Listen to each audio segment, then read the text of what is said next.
Hi, this is Mahendra Kumar and you are watching MS biology channel. Hopefully कि आप लोग ठीक होंगे और आप लोगों की प्रिपरेशन से सीएसआईआर नेट जेआरएफ की अच्छी चल रही होगी। और जैसा कि आपको पता है कि ये टाइम आपके लिए बहुत ही क्रूशियल है और आपको जितना ज़्यादा से ज़्यादा हो सके आप प्रैक्टिस करते रहिए। जितना ज़्यादा आप प्रॉब्लम को सॉल्व करेंगे उतना ज़्यादा ही आपके माइंड में कॉन्सेप्ट का बिल्डअप होगा और अच्छे तरीके से आपके कॉन्सेप्ट भी क्लियर होंगे। 6, 7, 8 जून आपका ये डेट ऑलरेडी पहले से ही सीएसआईआर ने अनाउंस कर रखा था। एप्लीकेशन फॉर्म के टाइम से ही आपका ये एग्ज़ाम का डेट है। इसी डेट पे आपका क्या होगा, एग्ज़ाम होगा। सो लिटरली अगर देखा जाए तो अभी आपके पास टाइम बहुत ही शॉर्ट बचा हुआ है और जितना टाइम बचा है उसमें जितना ज़्यादा से ज़्यादा आप हो सके प्रैक्टिस कर सकते हैं, उतना ज़्यादा आपके कॉन्सेप्ट में क्या होगा, बिल्डअप होगा। जो भी कोई कैंडिडेट अगर सीएसआईआर का ऑनलाइन टेस्ट सीरीज़ ज्वाइन करना चाहता है तो एमएस बायोलॉजी की तरफ से ऑनलाइन टेस्ट सीरीज़ लॉन्च है, वो कोर्स परचेज़ कर सकता है। उस कोर्स की वैलिडिटी 1 ईयर तक के लिए रहेगी। आप 1 साल तक के लिए उस कोर्स को एक्सेस कर पाएँगे। ऐसा करने के लिए आपको एमएस बायोलॉजी का ऐप डाउनलोड करना होगा और वहाँ से कोर्स सेक्शन में जाकर के आपको पे करके उसे परचेज़ करना होगा। और अगर आपको कोई प्रॉब्लम आती है, कुछ दिक्कत होती है तो आप इस नंबर पे कॉल कर सकते हैं, दैट इज़ 8318917792 पे। आपकी जो भी क्वेरीज़ होगी रिगार्डिंग ऑनलाइन क्लासेस के लिए या फिर आपको ऑनलाइन टेस्ट सीरीज़ के लिए, ये सब कुछ आपको यहाँ पे क्लियर किया जाता है। आज की इस वीडियो में हम लोग बात करने वाले हैं, जैसा कि आपको यहाँ पे दिख रहा है, that is the practice series अभी ये चल रहा है और इस प्रैक्टिस सीरीज़ का आज दूसरा वीडियो है, सेट नंबर 2। और इसमें हम लोग बात करेंगे बायोमॉलिक्यूल्स को लेकर के कि आपके जो बायोकेमिस्ट्री वाले टॉपिक हैं, उनमें से पार्ट बी वाले जो क्वेश्चंस होते हैं, उन पार्ट बी के क्वेश्चंस को यहाँ पे सॉल्व करेंगे। राइट, तो देखते हैं कि आज आपका क्या वीडियो में सारे जो क्वेश्चंस हैं वो क्या हैं, किस तरीके के हैं। सो नंबर पहला क्वेश्चन आपको यहाँ पे दिया गया है, that is the molecular formula for glucose is C6H12O6। What would be the molecular formula for polymer made by linking 10 glucose molecules together by dehydration reaction. Right, so एक glucose का formula आपको यहाँ पे दे रखा है, means 1 molecule is equal to आपको यहाँ पे दिया हुआ है, दैट इज C6H12O6 यहाँ पे दे रखा है। 10 ग्लूकोज के मॉलिक्यूल्स के थ्रू जो आपका बॉन्ड बन रहा है या जो मॉलिक्यूल आपका पॉलीमर बन रहा है, उसका आपको यहाँ पे मॉलिक्यूलर मास पूछा जा रहा है कि क्या होगा। तो आपको अच्छे तरीके से पता है कि जब भी कोई 2 ग्लूकोज के मोनोमर मॉलिक्यूल्स आपस में जुड़ते हैं तो यहाँ पे ग्लाइकोसिडिक बॉन्ड क्या होता है, बनता है। और उस ग्लाइकोसिडिक बॉन्ड को बनाने के लिए आपको मालूम है कि यहाँ पे डिहाइड्रेशन का इनका रिएक्शन होता है, मीन्स वाटर मॉलिक्यूल क्या होते हैं, निकल जाते हैं। तो यहाँ पे 10 लिंकेज दे रखा है, दैट मीन्स सारे फैक्टर में आप 10 का मल्टीप्लाई करेंगे प्लस इसके बाद यहाँ पर 10H2O मॉलिक्यूल्स क्या होगा, आपका निकल जाएगा। सो एक H2O का मॉलिक्यूल इज इक्वल टू आपका क्या हो जाएगा, 2 हाइड्रोजन प्लस एक क्या होगा, ऑक्सीजन। सो 10 ग्लूकोज के मॉलिक्यूल बराबर क्या हो जाएगा, 10 into 2 is equal to 20 hydrogen और 10 into 1 is equal to 10 oxygen.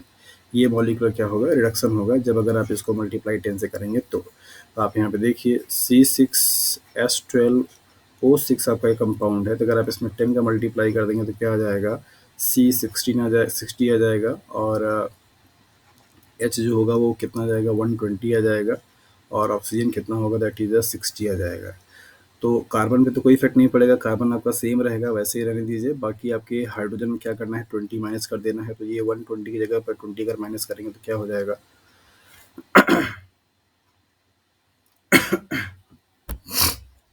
अगर आप यहाँ पे सॉरी यहाँ पे 10 ग्लूकोज का मॉलिक्यूल दिया हुआ है लिंकेज करने के लिए, तो यहाँ पे 9 मॉलिक्यूल बनेगी, मीन्स 9 आपके वाटर मॉलिक्यूल्स निकलेंगे।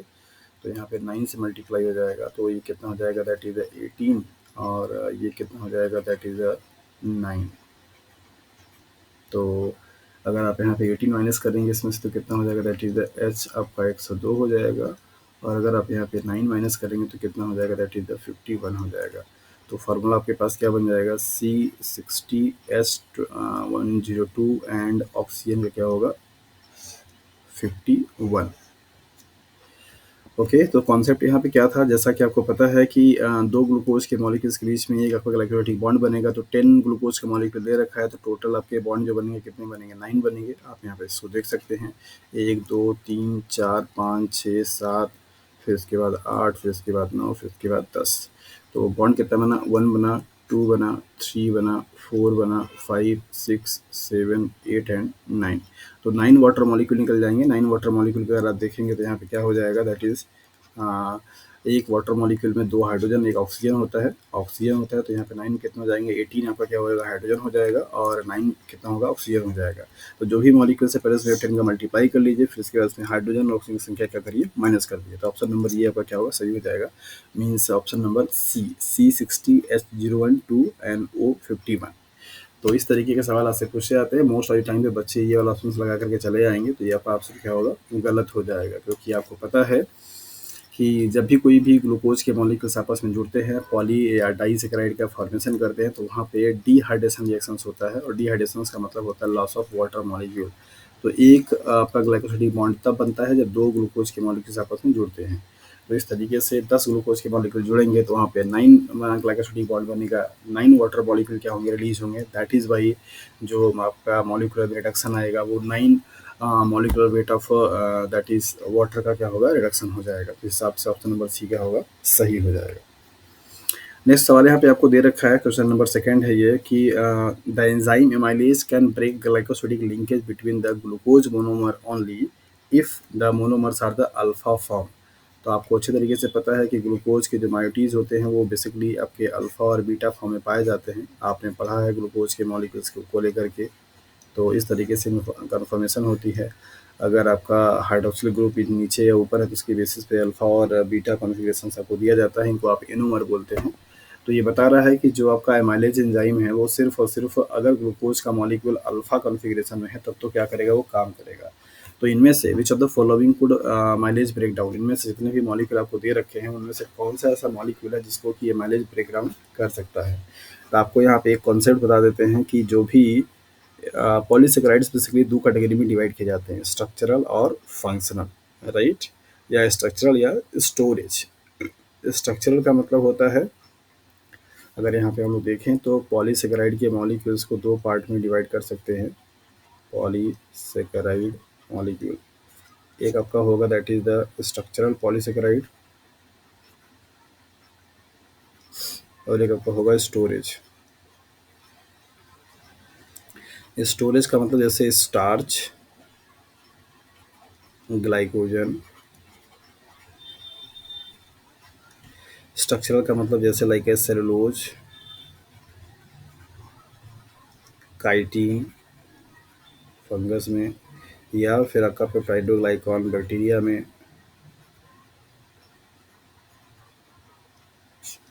जितने भी स्ट्रक्चरल काइंड के होते हैं उन सब में अल्फा कॉन्फ़िगरेशन पाया जाता है। क्या पाया जाता है, अल्फा कॉन्फ़िगरेशन ऑफ ग्लूकोज। जो भी आपके ये स्ट्रक्चर वाले पार्टिसिपेट होते हैं इनमें सब में क्या पाया जाता है, बीटा कॉन्फ़िगरेशन। क्या पाया जाता है, बीटा। आपने पढ़ा होगा कि पॉलीसेकेराइड पेप्टाइडोग्लाइकॉन में बीटा 1,4 का लिंकेज पाया जाता है ना, तो आपने पढ़ा है। तो जितने भी स्ट्रक्चरल में पार्टिसिपेट करने वाले पॉलीसेकेराइड्स होते हैं उनमें सब में कॉन्फ़िगरेशन कैसा होता है, बीटा फॉर्म का होता है। जो भी स्टोरेज वाले होते हैं जैसे स्टार्च ग्लाइकोजन में क्या होगा, अल्फा वाला होगा। तो देखिए यहाँ पे ग्लाइकोजन के साथ में यहाँ पे सेलुलोज दे रखा है, तो सेलुलोज आपको क्या है, स्ट्रक्चरल पार्ट है, तो ये आपका गलत हो जाएगा। सेलुलोज और काइटिन दे रखा है, ये भी आपका गलत हो जाएगा। स्टार्च है हम दिया था लेकिन काइटिन दे रखा है जो कि आपका स्टोरेज है, गलत हो जाएगा, स्ट्रक्चरल गलत हो जाएगा। स्टार्च है, माइलोपेक्टिन है, सेलुलोज है, सेलुलोज आपको दे रखा है जो कि आपका क्या होगा, बीटा होगा, गलत हो जाएगा। सिर्फ यहाँ पे एक कॉम्बिनेशन है, ग्लाइकोजन स्टार्च एंड माइलोपेक्टिन है। माइलोपेक्टिन भी आपका क्या होता है, इसी का पार्ट होता है, इसी से मिलकर के बने होते हैं माइलोपेक्टिन से। और सो ये सभी आपके क्या है, दैट इज द स्टोरेज वाले के पार्ट है। ग्लाइकोजन एनिमल सेल्स में स्टोरेज का काम करता है, स्टार्च जो होता है वो आपका प्लांट सेल में स्टोरेज का काम करता है। तो ऑप्शन नंबर ए क्या होगा, सही होगा। तो आप याद रखिए कॉन्सेप्ट आपके पास यहाँ से यही है कि जितने भी स्ट्रक्चर में पार्टिसिपेट करने वाले आपके पॉलीसेकेराइड्स होते हैं वो सब के सब बेसिकली कैसे हैं, दैट इज अल्फा कॉन्फ़िगरेशन पाए जाते हैं। और सॉरी, स्ट्रक्चर में आपके बीटा कॉन्फ़िगरेशन पाए जाएंगे। जो भी स्टोरेज वाले होंगे सबके सब क्या होंगे, अल्फा में होंगे। तो स्ट्रक्चरल के लिए एग्जांपल क्या क्या दे दिया मैंने, प्लांट का सेल वॉल, सेलुलोज, काइटिन, फिर इसके बाद पेप्टाइडोग्लाइकन। स्टोरेज के लिए क्या क्या दे दिया, starch and that is the glycogen. तो होपफुली आपको ये समझ में आ गया होगा। नेक्स्ट जो सवाल है पूछ रहा है, विच of the following statement concerning unsaturated fatty acid is true या फैट्स इज ट्रू। तो जहाँ पे ही बात आपकी सैचुरेटेड और अनसैचुरेटेड की आती है वहाँ पे आपको सिर्फ केमिस्ट्री का एक ही बात याद आता है कि अगर कार्बन के बीच में सबके सब सिंगल बॉन्ड अगर होंगे तो कैसा कहलाएगा, सैचुरेटेड। और अगर आपका क्या होगा, अनसैचुरेटेड की बात अगर आती है तो उस कार्बन के कंपाउंड में, कार्बन में आपका डबल बॉन्ड भी हो सकता है, कार्बन में आपका ट्रिपल बॉन्ड भी हो सकता है, राइट। तो फैटी एसिड्स या फैट जो होता है आपको पता है अच्छी तरीके से, फैटी एसिड्स और ग्लिसरॉल मिलकर के बने होते हैं। तो अगर फैटी एसिड में कहीं पे भी कार्बन कार्बन डबल बॉन्ड अगर पाया जाता है या पाया जाता है, उसको आप क्या बोलते हैं, अनसैचुरेटेड फैटी एसिड। तो उस हिसाब से ऑप्शन नंबर बी क्या है, they have a double bond in their carbon chain of the fatty acid is the right answer. बाकी सारे स्टेटमेंट क्या है आपके गलत हैं। सो ये सब स्टेटमेंट गलत है, ऑप्शन नंबर बी क्या होगा, सही होगा। The structural level of a protein least affected by disruptions in hydrogen bond is the. So आपको पता है अच्छे तरीके से कि प्रोटीन के अगर स्ट्रक्चर की बात अगर किया जाए तो यहाँ पे 4 स्ट्रक्चर का लेवल होता है, that is the primary structure, secondary structure, tertiary structure and quaternary. Primary में सिर्फ और सिर्फ क्या होगा, दैट इज द पेप्टाइडो या पेप्टाइड बॉन्ड होगा, सिर्फ पेप्टाइड बॉन्ड, क्योंकि ये आपका सिर्फ और सिर्फ लीनियर अरेंजमेंट क्या होता है, अमाइनो एसिड के होते हैं, और 2 अमाइनो एसिड आपस में मिलकर किससे बने होते हैं, पेप्टाइड बॉन्ड से। सेकेंडरी स्ट्रक्चर जब यहाँ पर आता है तो आपका यहाँ पे पेप्टाइड बॉन्ड के अलावा peptide bond plus hydrogen bond क्या होता है यहाँ पे इन्वॉल्व हो जाता है। टर्सरी स्ट्रक्चर की अगर जो हम बात करते हैं तो peptide bond means Pb, hydrogen bond means Hb plus hydrophobic bond, hydrophobic bond, hydrophobic bond, ionic bond, disulphide bond and hydrophilic bond, ये सारे क्या होते हैं, इन्वॉल्व होते हैं। क्वार्टरनरी में भी आपका सेम वही बॉन्ड होता है। तो पूछ रहा है कि सबसे कम अफेक्ट कौन होगा, तो आप यहाँ पे देखिए कि प्राइमरी स्ट्रक्चर में तो कोई हाइड्रोजन बॉन्ड है ही नहीं, तो हाइड्रोजन बॉन्ड के तोड़ने न तोड़ने से इसमें कोई फर्क पड़ने वाला नहीं है। दैट इज़ वाई आप इसको बोलेंगे, that is option number A means primary level या primary structure. So primary structures में सिर्फ पेप्टाइड बॉन्ड होता है, वहाँ पे हाइड्रोजन बॉन्ड नहीं होता। That is why hydrogen bond के ब्रेकआउट होने से उसके स्ट्रक्चर पे कोई भी असर नहीं पड़ेगा। अगला सवाल आपसे पूछ रहा है कि विच of the following pair of a base sequences could form a short stretch of a normal double helix DNA. तो डबल हेलिक्स डीएनए बनने के लिए क्या होता है, कॉम्प्लीमेंट्री होना चाहिए। तो आप यहाँ पे देखिए 5 प्राइम पे ये दे रखा है, 5 प्राइम पे दे रखा है आपका AGCT, राइट, ये 3 प्राइम है आपका। इसका कॉम्प्लीमेंट्री क्या होना चाहिए, इसका कॉम्प्लीमेंट्री T होना चाहिए, इसका आपका G होना चाहिए, इसका आपका G होना चाहिए, इसका आपका A होना चाहिए। और यहाँ पे सीक्वेंस क्या होगा, 3 प्राइम, ये होगा आपका 5 प्राइम। क्या ऐसा है, ये नहीं है, ये 5 प्राइम पे TCG दे रखा है, तो ये आपका ऑप्शन क्या होगा, गलत हो जाएगा। दूसरा आप देखिए यहाँ पे आपको 5 प्राइम दे रखा है, इसका कॉम्प्लीमेंट्री क्या होगा, 3 प्राइम पे आपका यहाँ पे C आ जाएगा, G आ जाएगा, फिर C आ जाएगा, फिर G आएगा, ऐसा दिया हुआ है, नहीं, गलत है, राइट। तो इसके बाद आप ये देखिए 5 प्राइम पे ये दे रखा था, इसका ये क्या होगा, आपका T हो जाएगा, फिर आपका ये A हो जाएगा, फिर आपका C हो जाएगा, फिर आपका G हो जाएगा। तो यहाँ पे सीक्वेंस क्या रहेगा, 3 रहेगा, या आपका क्या रहेगा, 5 रहेगा। तो देखिए 3 प्राइम पे आपको क्या दे रखा है, यहाँ पे T दे रखा है, दिया है, A दे रखा है, दिया है, C दे रखा है, दिया है, G दे रखा है, दिया है। इसका मतलब ऑप्शन नंबर डी क्या होगा, सही हो जाएगा। ऑप्शन नंबर डी क्या है, सही है। सो नेक्स्ट क्वेश्चन आपसे पूछ रहा है कि enzyme that break down the DNA molecule, the hydrolysis of the covalent bond that join the nucleotide together. What would happen to a DNA molecule treated with these enzymes? तो ऐसे enzyme जो कि basically आपके nucleotide के bond को break करते हैं, उनको हम लोग, और न्यूक्लियोटाइड आपस में क्या होते हैं, फॉस्फोडाइस्टर बॉन्ड से जुड़े हुए होते हैं, राइट। तो अगर आप क्या करेंगे, ऐसे एंजाइम को ट्रीट करेंगे तो जो भी आपका न्यूक्लियोटाइड होगा, तो शुगर के बीच में जो भी आपका फॉस्फोडाइस्टर लिंकेज होता है, जैसे मान लीजिए अगर आपका ये पूरा क्या है, शुगर है, पेंटोज शुगर, और यहाँ पे आपका क्या है, बेसिस होते हैं, यहाँ पे क्या होता है, आपका फॉस्फेट होता है, राइट। तो वो बॉन्ड आपका क्या होगा, ब्रेक आउट हो जाएगा, फॉस्फोडाइस्टर बॉन्ड क्या होंगे, ब्रेक आउट हो जाएंगे। तो यहाँ पे आप देखिए दे रखा है the 2 strand of DNA would be separated, ऐसा नहीं है। ये एंजाइम आपको न्यूक्लियोटाइड के बॉन्ड को ब्रेक करेगा, तो सेपरेट होने के लिए हाइड्रोजन बॉन्ड को ब्रेक होना चाहिए। The phosphodiester linkage between the deoxy sugars would be broken, yes, ये वाला क्या होगा, आपका ऑप्शन सही हो जाएगा।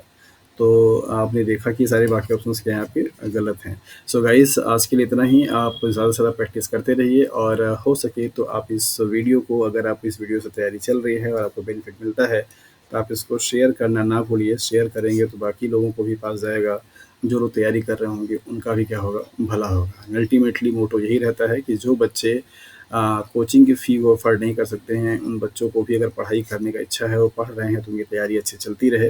और उनको ये रिग्रेट ना हो कि उनके पेरेंट्स पैसा नहीं दे सकते हैं, दैट इज़ वाई वो CSIR तैयारी नहीं कर सकते हैं। तो इस मुहिम में और इस मोशन में आप लोगों का सहयोग है। जितना ज़्यादा हो सके आप इस कंटेंट को शेयर कीजिए और उन बच्चों को भी बताइए जो कि तैयारी करना चाहते हैं लेकिन पैसे की वजह से तैयारी वो नहीं कर पाते हैं। So thank you for watching this video. आज के लिए इतना ही। तब तक के लिए अपना अच्छे से ख्याल रखिए, स्टडी फोकस करते रहिए और ज़्यादा से ज़्यादा आप इस वीडियो को शेयर करते रहिए। Thank you for watching this video.